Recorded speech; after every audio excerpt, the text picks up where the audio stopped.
తెలంగాణలో మున్సిపల్ ఎన్నికల నిర్వహణకు రాష్ట్ర మంత్రివర్గం ఆమోదం తెలిపింది. గడువు పూర్తయిన 116 మున్సిపాలిటీలు 7 కార్పొరేషన్లో వీలైనంత త్వరగా ఎన్నికలు జరపాలన్న ప్రతిపాదనను ఏకగ్రీవంగా ఆమోదించింది.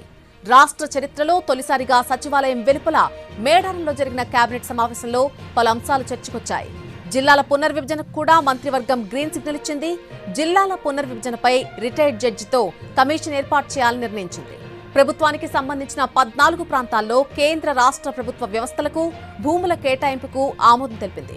హైదరాబాద్ మెట్రో పైన సమావేశంలో చర్చ జరిగింది. మెట్రో ఫేజ్ 2 A-B దశలకు సంబంధించి భూసేకరణకు 2,787 కోట్లు కేటాయించేందుకు మంత్రివర్గం గ్రీన్ సిగ్నల్ ఇచ్చింది. గోదావరి పుష్కరాల సందర్భంగా బాసర్ నుంచి భద్రాచలం వరకు టెంపుల్ సర్క్యూట్ ఏర్పాటు చేయాలని కేబినెట్ నిర్ణయించింది. 2027 జూలై 27 నుంచి ఆగస్టు 3 వరకు గోదావరి పుష్కరాలు నిర్వహిస్తారు. గోదావరి పుష్కరాలకు శాశ్వత ప్రాతిపదికన అభివృద్ధి చేయాలని నిర్ణయించింది తెలంగాణ కేబినెట్. టెంపుల్ సర్క్యూట్ ఏర్పాటుకు ఫిబ్రవరి 15 లోపు కన్సల్టెన్సీ నివేదిక ఇవ్వనుంది. మేడారం 2వ దశ అభివృద్ధి పనులకు మంత్రివర్గం ఆమోదం తెలిపింది. ఇందులో భాగంగా 22 ఎకరాల భూసేకరణ చేసి అభివృద్ధి చేయనున్నారు.